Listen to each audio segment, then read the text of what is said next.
Assalamualaikum warahmatullahi wabarakatuh. Selamat pagi.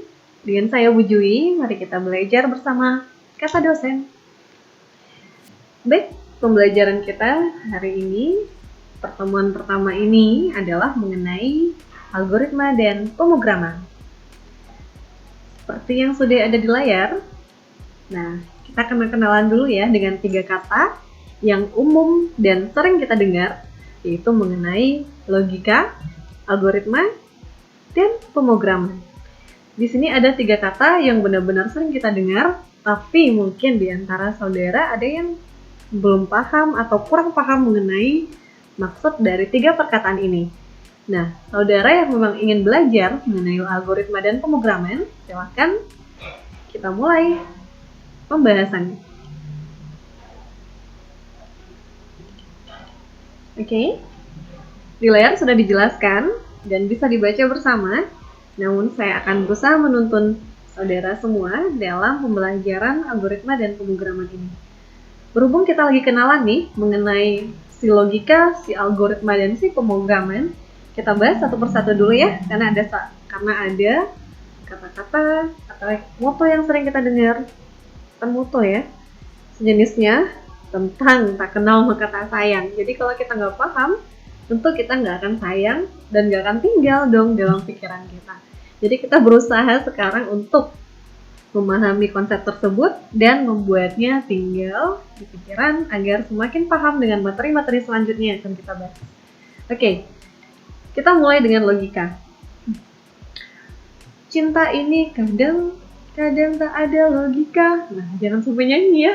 Tapi kata logika itu adalah kata yang benar-benar memang umum dan harus saudara pahami. Nah, logika ini adalah kata-kata yang logis, yang bisa kita terima dengan akal pikiran kita sendiri.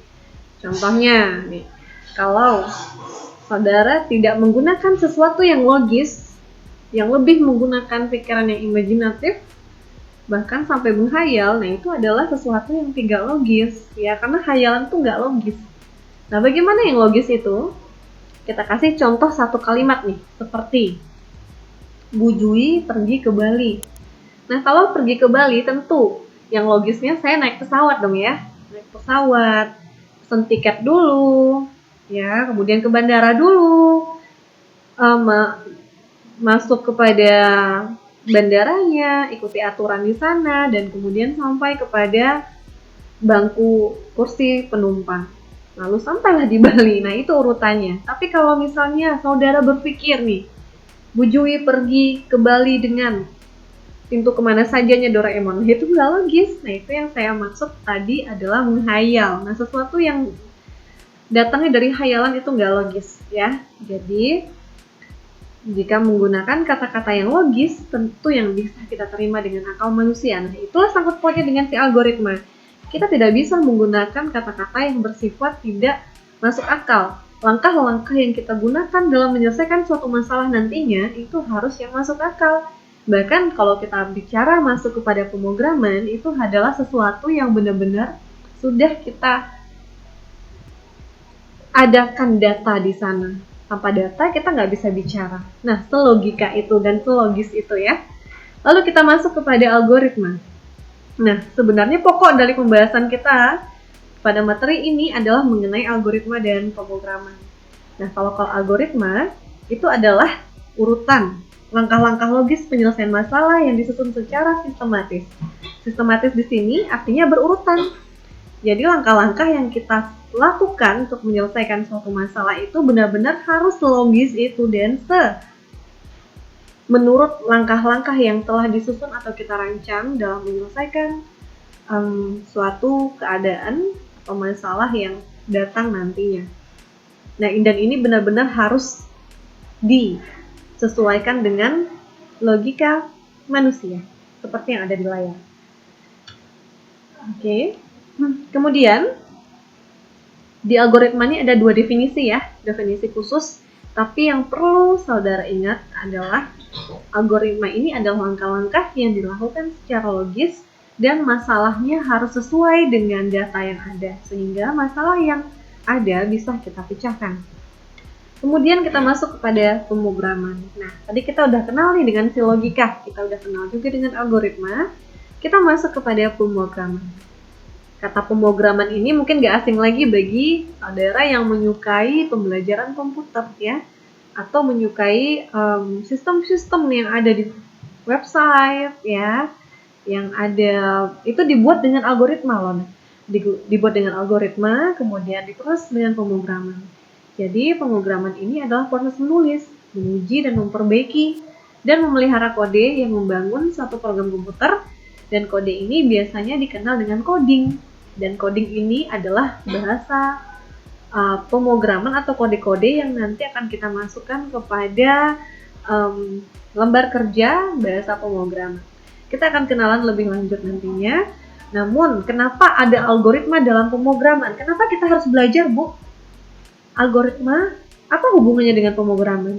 Nah, bisa Anda lihat di layar bahwasanya algoritma di dalam pemrograman itu adalah langkah-langkah, urutan-urutan tertentu untuk menyelesaikan suatu masalah yang nantinya akan diimplementasikan atau dirubah ke dalam bentuk sebuah program dengan menggunakan salah satu bahasa pemrograman yang ada.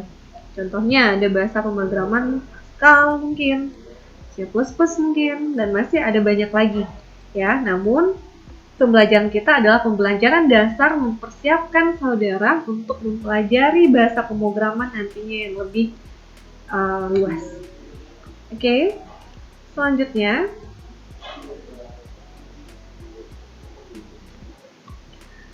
kita bahas mengenai tahapan penyelesaian dalam algoritma. Nah, jika saudara kurang paham mungkin dengan pembahasan ibu atau pemaparan ibu sebelumnya, kita bisa lihat dari layar depan, yaitu ada flowchart, mungkin lebih dikenal, namun di sini bentuknya adalah tahap-tahapan, dimulai dari masalah. Tentu kalau kita ingin menyelesaikan suatu kasus, itu adalah masalah yang namanya pasti berangkat dari masalah, maka lahirlah sebuah metode-metode untuk penyelesaian masalah tersebut. Nah, kita mulai dari masalah, kemudian kita lanjut kepada model. Model ini adalah bentuk penyelesaian masalah yang akan kita selesaikan. Seperti apa sih gitu rumus-rumusan atau coding yang akan kita gunakan dalam menyelesaikan masalah yang ada pada pemrograman. Kemudian kita lanjutkan dengan algoritma. Algoritma ini maksudnya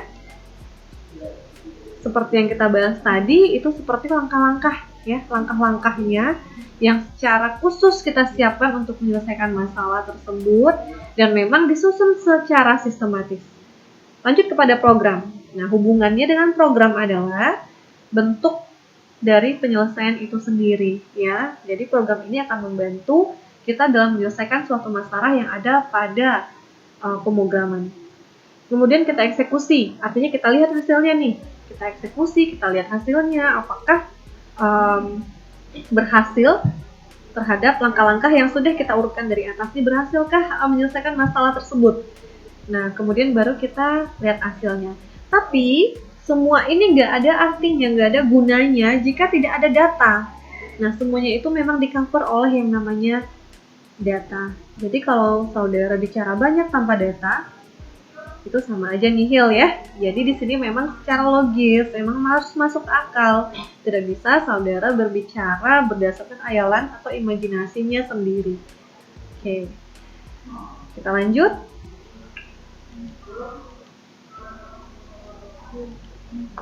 Ciri-ciri algoritma. Nah, di sini ada 5 ciri-ciri algoritma dan benar-benar kelima hal ini harus saudara pahami ya, karena ini akan menentukan apakah saudara akan paham dengan materi-materi selanjutnya. Ada 5 ciri-ciri ya. Jadi kalau misalnya saudara tidak tahu mengenai ciri-ciri sesuatu, berarti saudara nggak sayang. Berarti saudara tidak akan paham.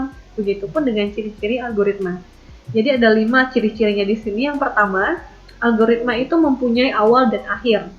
Jadi jelas ya, bukan hanya kehidupan yang ada awal dan akhirnya, atau cerita asmara saudara ya, tapi algoritma juga ada awal dan akhirnya.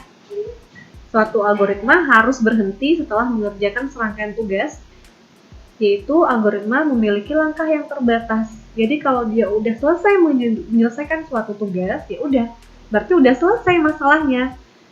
Kita harus akhiri langsung. Jadi nggak bisa ya digantung tidak bertali. Nah, seperti itu. Kemudian nomor 2, setiap langkah harus didefinisikan dengan tepat sehingga tidak memiliki arti ganda. Nah, ini yang Ibu bilang harus logis tadi. Jadi saat saudara berbicara mengenai logika atau menyelesaikan suatu kasus terhadap pembelajaran kita ini, nah kalau ambigu dan tidak sesuai, ya tidak akan bisa kita masuk kepada tahap selanjutnya. Kemudian memiliki masukan input atau kondisi awal. Biasanya kondisi awal ini selalu berhubungan dengan data-data awal yang sudah kita kumpulkan. Itu yang akan kita input nantinya. Kemudian memiliki output atau kondisi akhir. Setelah kita input berdasarkan yang tadi, tahapan-tahapan yang ada tadi, ya, yang dimulai dari masalah, model, algoritma, kemudian eksekusi dan hasil tadi. Nah, kita harus setelah digodok semuanya, kita baru akan mendapatkan keluaran atau outputnya. Nah, seperti itu, dan itu disebut dengan kondisi akhir. Dan yang lebih jelasnya, algoritma itu harus efektif. Bila diikuti dengan benar, maka akan menyelesaikan masalah. Jadi, dalam proses algoritma, dalam pembelajaran ini, kita akan belajar secara rinci mengenai algoritma dan pemrograman atau dasar-dasar dari suatu pemrograman. Tanpa pembelajaran ini, saudara akan susah atau mungkin tidak mampu memahami nantinya kenapa harus belajar mengenai pemrograman. Ya, sementara jika saudara kuliah di suatu universitas yang berbau dengan teknologi, itu tentu akan selalu mengenal dan mempelajari tentang komputer bahkan bahasa pemrograman. Baik. Insya Allah sampai di sini sudah paham ya. Nah, kita lanjut kepada materi selanjutnya mengenai contoh ilustrasi algoritma. Di layar ini sudah ada contoh ilustrasi algoritma.